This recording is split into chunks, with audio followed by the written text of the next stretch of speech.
Well, in a different result, a different performance, better weather, everything better than last Saturday. Yeah, I think so. I think definitely a positive, an improved performance. Which I think we've got to take the positives out of that. Listen, the dressing room's very downbeat at the moment because obviously the situation we're in, a draw is obviously not as well received as a victory, which is, we can understand that. But I think what we've told them is we've got to take the positives we can out of the game. I think that's more the way we want to approach games, and that's more like, what we've been doing most of the season. So I think we've got to say, performance-wise, it was a good one. Obviously not the result we wanted, but we have to take the positives out of that and go again for next week. I've said many times, probably getting boring saying this, there are draws that feel like wins, there's draws that feel like losses, and there's draws that feel like draws. This is a bit of one that feels a bit like a loss, isn't it? Because we're ahead for so long. Yeah, a little bit. Yeah, I think the situation of the game and the situation probably of the league table as well tells you that, and that's certainly the vibe in there. And we've had to lift them a little bit, to be honest. We're all disappointed, but I think at any other stage of the season, you come to Bath City away and get a point. It's a really good result. They're a tough side to play against, especially here. They're in the top 5 for a reason.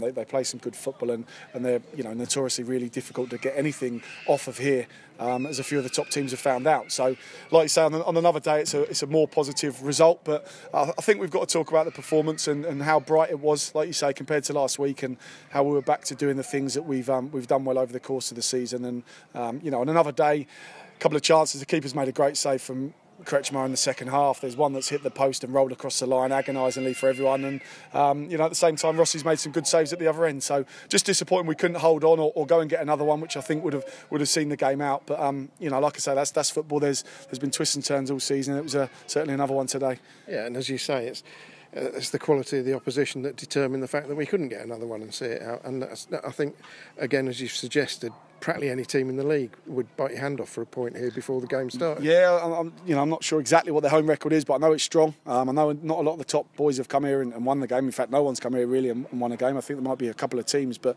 listen, because we're Woking Football Club, we've got no God-given right to come here and beat Bath City on their own ground, as much as we all want to. And on paper, going into the game, we knew how it was important that we got 3 points. On the day, I thought they played well. They gave us a really good test. I thought 10 minutes they really got after us and put us under a lot of pressure. And after that, I thought we settled. I thought we came back into the game, obviously scored our goal. And, I thought it was probably nip and tuck second half, especially once it went 1-1. Our reaction was good, and it was just end to end there. And it was going to be whether any team could get the second goal, really, which would have won the game. But, like I said, it wasn't meant to be today, but we can certainly take some good things out of what we've done today and use those moving forward. And let's talk about one or two individuals, if you don't mind. I think Armani wears one of those things that with a GPS in, doesn't he, which records. He does, yeah. Because Oxford United require it of him. They do. And I would love to know how many miles he covered today. Yeah. I thought he was sensational. He's probably blown it up today, to be fair. He covered some unbelievable ground. Listen, he's a young lad, but he's the heartbeat of the team, especially playing in the midfield. He's what separates him from a lot of players that I've worked with in the past is his desire and his will to win, and he's got that in abundance. And that's not a trait you can really coach anyone, and he's got that naturally. And he wants to win at all costs. But I thought his energy and his enthusiasm to get on the ball, to make things happen, to close things down, was an outstanding individual performance, and really kind of got us in the game, and probably added to us, having a decent performance, like you say, compared to last week. It's no coincidence, is it, that back in the team, and it gives everyone a lift. That's absolutely right, and he leads by example, even though he's not the skipper or the leader.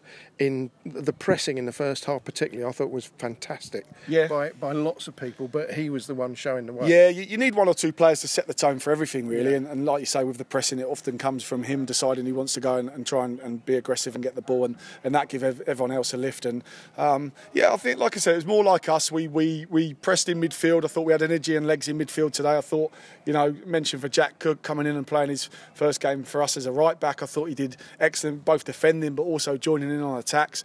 Casey was the same in terms of his overlapping. I thought Kretschmar was back to kind of what he has been most of the time, where he's in and around the box sniffing out chances and took his goal really well. And I thought we looked more of a threat than we have for a while in open play. And like I say, on another day we score probably a couple more goals and see the game out. Yeah, you've actually answered my next question, which was going to be Jack Cooker's right back. I agree. I thought he did very well for. I don't know if he's ever played there before, but yeah, he was confident doing it. It was something. Listen, we've talked for the last couple of weeks because we know we haven't quite been clicking in top gear, and it's the management's job to look at different things that we can do to try and get the performance levels up, like they have been for most of the season. And that was one we looked at. We talked about maybe playing with a back three and wing backs. Didn't maybe think it suited a lot of the players in the group, so.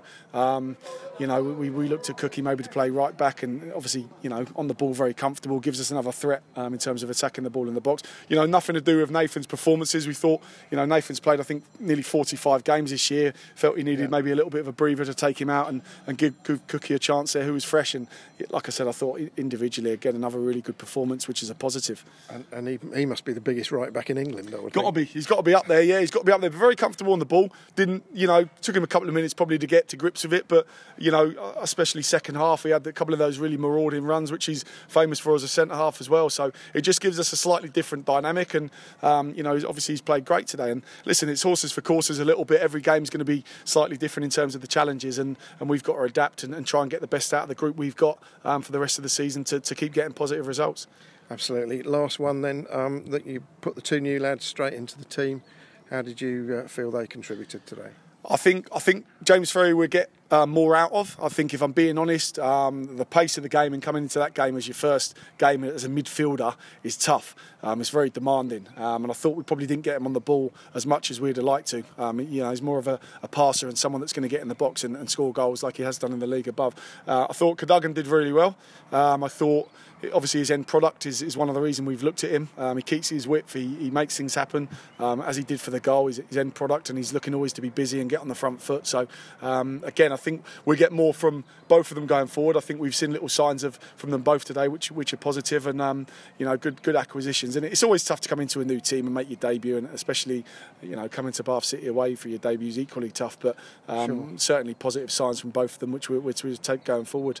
And of course, while that's true, tough to make your debuts in this game. It's going to be even harder next week. It is. But yeah. Let's leave that. Final word. Yeah. 269 Woking supporters here at Bath today. Outstanding. Want to say a massive thank you to them from on behalf of the management and players. To do it at this stage of the season when they've travelled so well all year, I think says a lot about their support and the type of fans we've got, and it means a lot to us. They were vocal. They got behind the team. They clapped them off at the end. And for us, that was what drives us to give performances more like what we have today. But outstanding. There was some traffic on the M4 as well, by all accounts. So their journeys might have been hampered as well. But I want to say a massive thank you to them, and hopefully they come out in their numbers again next Saturday. Absolutely. Thanks very much for your time. We'll do it all again next week. Cheers, Dave.